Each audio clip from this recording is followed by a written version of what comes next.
Hello and welcome to the Watering Hole. Thanks for checking out this clip. Don't forget to like and subscribe because that'll make the baby Jesus cry, and I know how much you guys love making the baby Jesus cry. So like what Nintendo would do back then is they would release cartridges that had a later version of a game later on, but they would never It'd be like a soft relaunch. They would never actually announce it like, oh yeah, we've redone this. Yeah, they wouldn't announce anything. The box art would be the same, but like if you looked in the ROM files, you would see the updates. Or if you took the cartridge apart and looked at the number on the chip. Correct. Yeah, the chip would have a different number on it as well. And that was a more common practice. That's what happened with Zelda. Yes. Is the original carts had the Muslim chant and then later carts just didn't have it. I don't know which one I had when I was a kid. I probably got the later one. I probably got the later one because I was late to the party with the N64. I never owned Ocarina of Time on the N64. I didn't know what Zelda was back then. Let's see. I think I had 4 games total that I owned. The rest were either rentals or rentals. I think like I had 1080 Snowboarding, Ocarina of Time.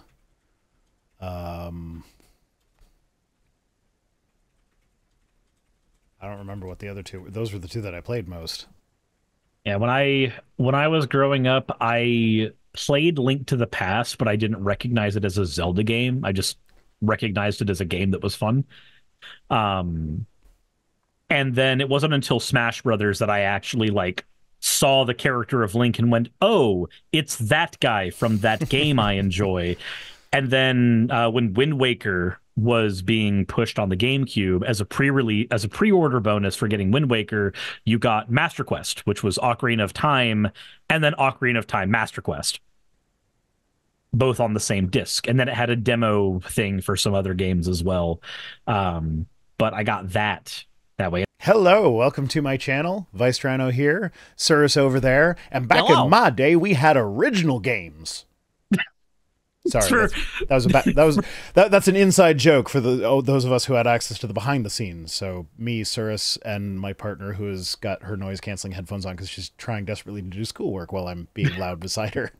Yeah, context is we were talking about the N64 and games that like how inoften it was that games got sequels back then. Like you got lucky sometimes. Banjo-Kazooie got a sequel. Bomberman got a few sequels that didn't play anything like the previous games for weird reasons. And then big things like Mario always got them. But now like everything's a franchise now. Yep. Now before we get going tonight, I did pull a clip from our live stream with Paul on Monday. So if you didn't see that, this is how Paul.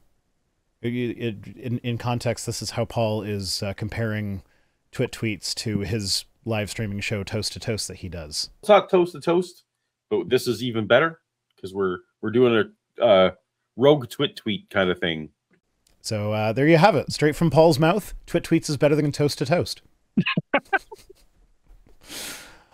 Oh, yeah. Jeez. No. He was just.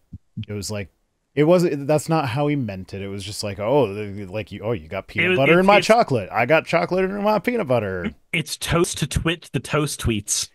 Toast the twit. Toast the tweets. Toast the twits. Toast the twits. I think is what the guy. Someone commented. Someone commented like this is a mashup of Toast to Toast and Twit tweets, so it should be Toast the Twits. I think it was. Jesus Christ. But. No, look, I have running water right now, so I'm fucking excited. That's nice. That's where I'm at. I haven't had it for 2 weeks. I can flush my toilet again, so I'm happy. Look, you have no idea until your water goes out how important just being able to flush the toilet is. I have so many 2 liters that I have to refill with water because I'm on well water, as a just in case, I had a bunch of water stored up in case, bad weather happened or what have you. I had a tree fall in my yard once and it broke the power line, and that turns off your well because your well is supplied by your own power. So I've had this happen at least once before. This is the longest I've had to deal with it. Yeah. So I was like, I had almost 100 2-liter bottles of water and I had to use every single one of them. Oh, yeah. Dov yeah, says, Cirrus, let Rhino know that Fempologias already exists. Yeah, Rhino and Pelagia both knows. They both know. Pelagia gets to be the thick boy with 2 C's. Thick librarian Pelagia, which tracks, actually, given how much the dude reads. Yeah, absolutely. Sorry, I'm still a little bit sick. So I will be periodically muting to cough directly into the microphone. Fair. I have to do that all the time anyway. I get you. Yeah. Axo says every book adds another C to that thick. There we go. Yeah, it was catching the I guess this is a thing that people are into, the like bulge above the thigh high socks. Oh, yes, absolutely. 110%. Yeah, I didn't know that was a thing until I saw people making memes about how, like, oh, this is a thing. No, so I don't have it on this model specifically because of how it has to contort, but the stocking bulge, as it were, is a religion for many. Yeah. Thigh squish is something that is quite worshipped. Yes, it is.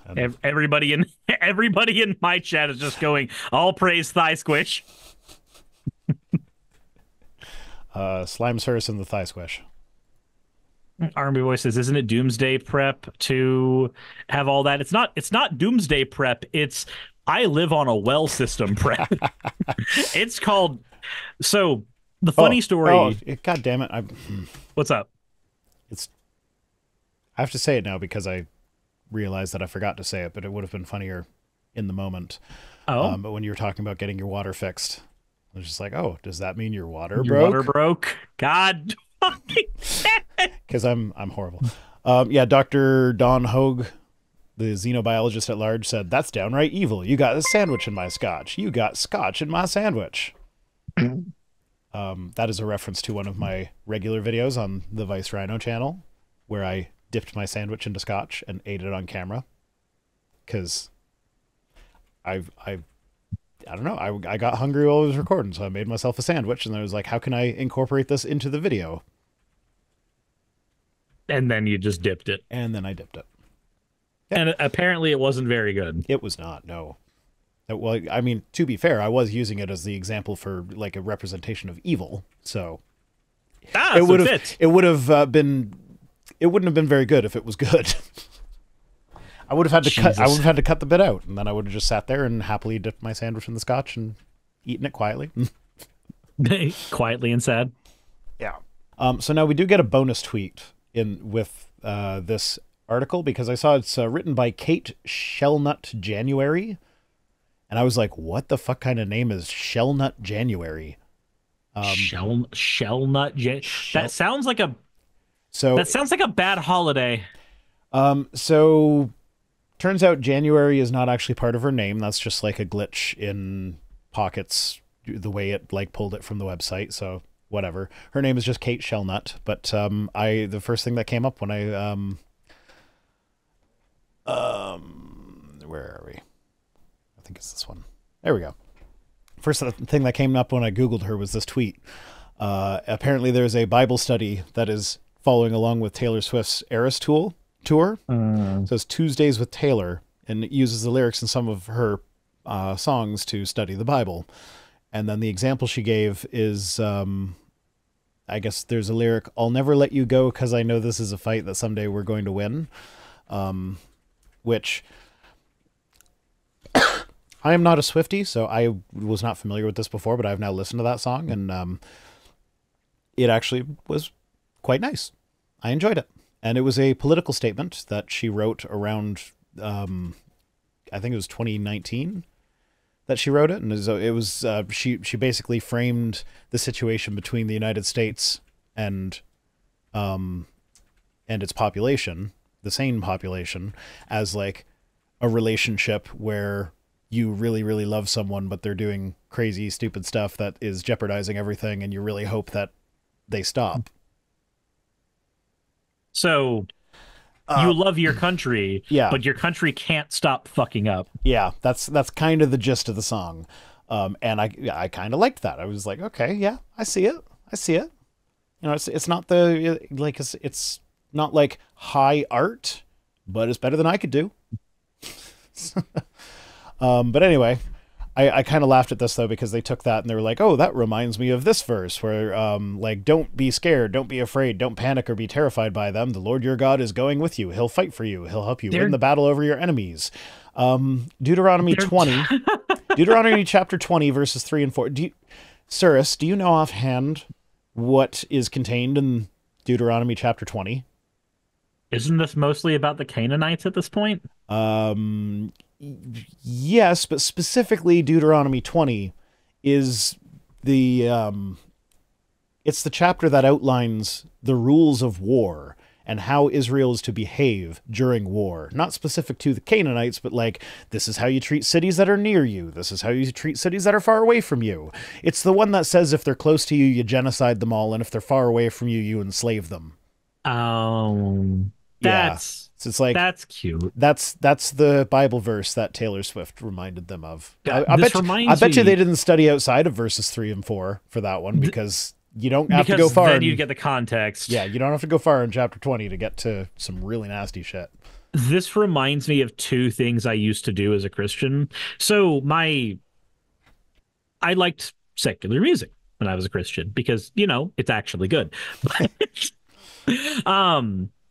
So I used to do that thing where I would listen to music and I would try to take the lyrics that I was listening to and pertain them to the Bible, because I grew up in PCA. So I had to like internally justify the things I was listening to. All the love songs are about Jesus. I had to make them make sense in a Christian way so that I didn't feel guilty about them being the things I was primarily listening to. And there was an event. All the Sonic the Hedgehog fans in my audience are going to laugh their asses off at this. There's an event that happened. So I owned the Sonic Adventure 2 soundtrack as a kid. Mm-hmm. I had the CD and I popped it into the car radio when we were on the way to school because I listened to it on repeat. I still do as an adult. I've grown so much, don't you know? But Eggman's theme song has a particular lyric in it, which is not true to his character, really, but he wanted to understand the mysteries of life. That's a lyric in pertaining to Dr. Eggman for Sonic. Okay. If you've played Sonic, you know that it's actually he's just fucking evil. But so I heard that lyric, and my mom on cue goes, if he wanted to understand the mysteries of life, he could have just read the Bible. Oh. So this just brought that memory up to the forefront, Rhino. Oh God. That might be a product of the 90s. Do the kids still make dead baby jokes? I'm sure the kids are still stupid and edgy like we were. Probably. Like, how many dead babies does it take to paint a wall? Depends how hard you throw them.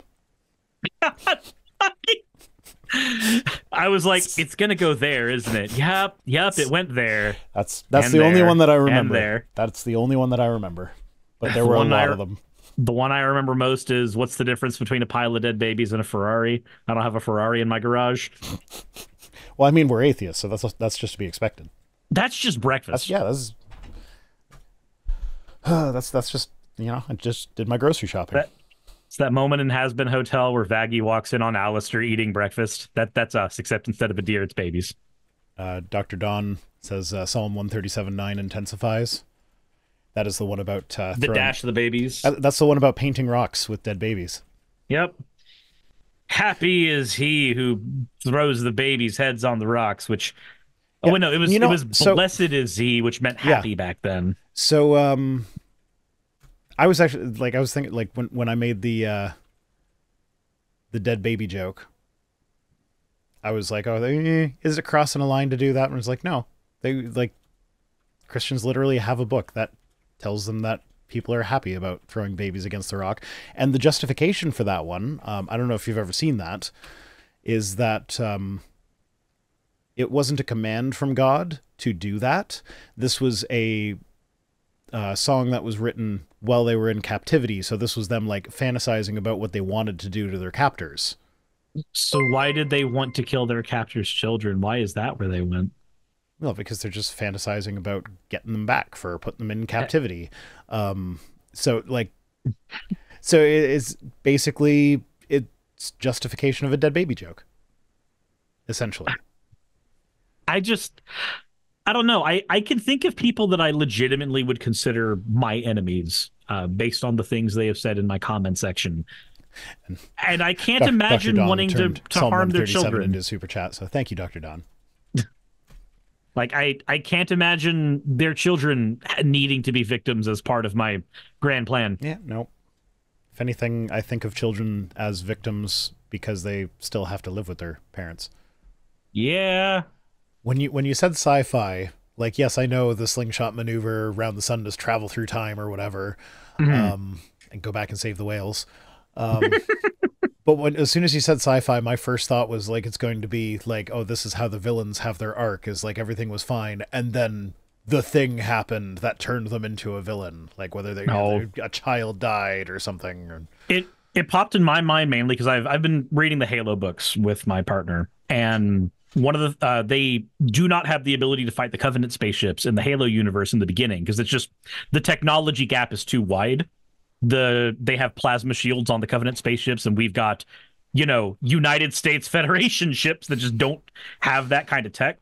And when you try to fire nukes at the ships, they just shoot them out of the air with lasers. Like, it doesn't do anything.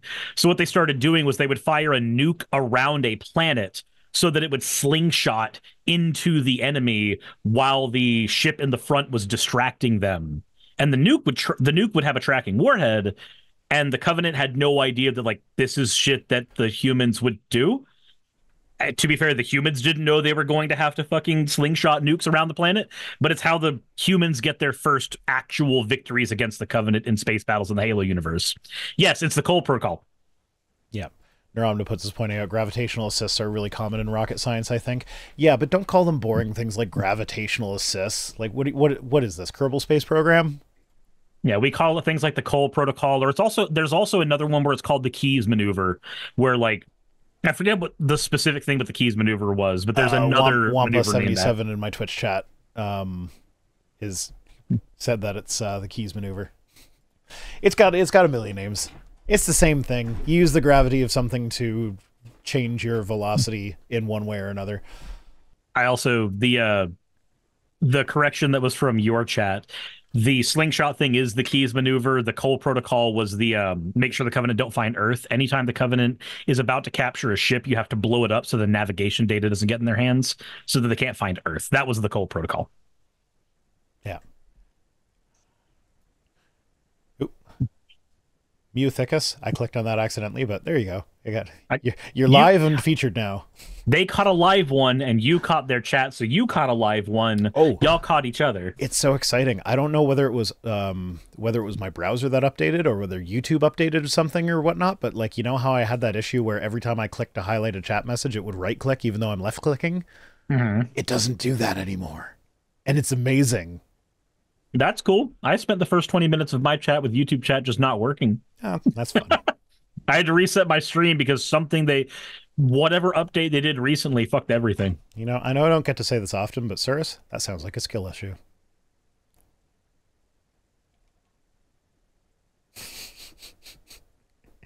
Sorry, I had to forget which way I had to turn my head to do that.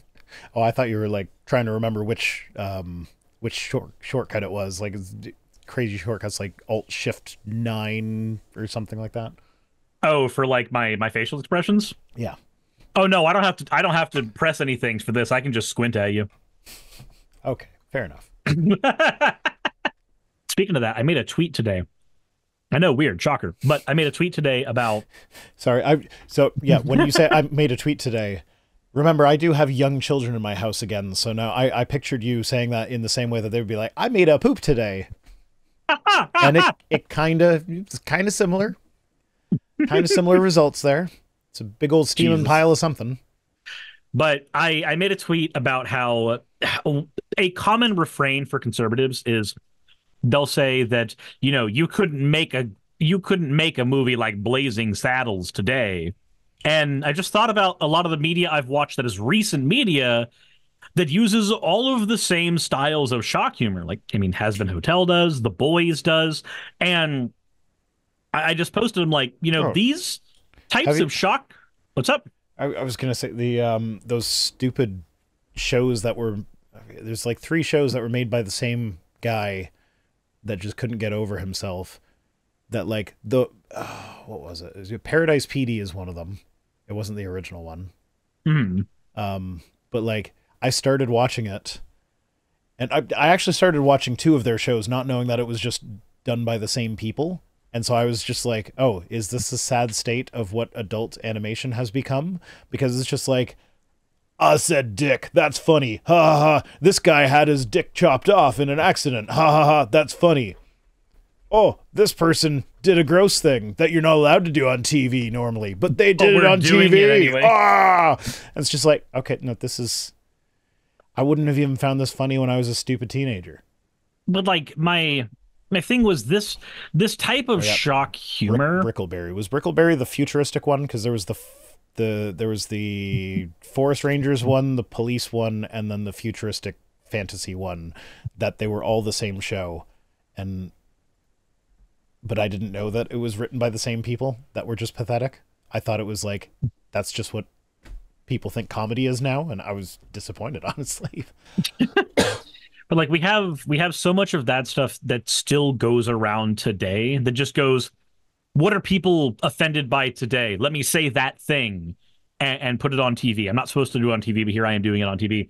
It's a thing that comedians do all the time. It's a thing that movies do all the time. It's a thing that TV shows do all the time. And I just said, like, we got all the titles now. Is Brickleberry was the Park Rangers one. Fazbar was space. I don't think it was Fazbar. It's something Farzar. I think it might have been. I don't know. Whatever. It was forgettable. And then one person commented, this sounds like something someone would say if they hadn't seen Blazing Saddles. So I just went, okay, which part am I supposed to not be able to recreate today? The copious use of the N-word, the part where they're eating beans in the forest and farting a bunch, like the part where the dude gets bricked over the head with a shovel. Like which part of that movie am I supposed to pretend we can't do? Well, the white supremacists in New York accidentally recreated the somebody go back for a dime scene. Has anybody got a dime? I don't have a dime. Somebody's got to go back and get a shitload of dimes. So after I was like actually naming scenes from the movie to them, they went, but Blazing Saddles is a classic and Has Been Hotel sucks. And I just went, oh, that's why this person who doesn't follow me and doesn't engage with anything I've ever said is commenting on this. They did a search bar thing for somebody saying Has Been Hotel and decided to come in and do the hater thing. And I see those types of people the same way as I see the pastors who yell on the sides of the road. These aren't happy people. These are sad people who need your anger to fuel them. Oh, Fennec just learned that there's a Dorito emoji. Yeah, were you not in my... It was... that was a big thing on one of my streams. Oh, yeah, no, that was before I started streaming regularly. I set up the 24-hour stream just to, like, push my Twitch thing into affiliate land, to say that I had streamed for the requisite number of hours. And every time the stream started buffering, there was like 1 or 2 people in the chat that just like I guess they accidentally used a Dorito emoji and then it started working right away.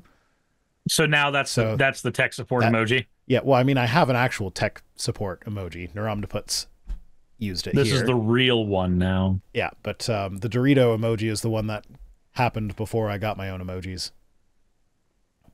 But that's wonderful. So yeah, if you're emailing news items that you want to see on the show, send it to news@vicerauno.com. And if we use it on the show, then you have our personal guarantee that Cirrus will come to your house and fix your well. Even if you don't have one, he will fix it. I refuse.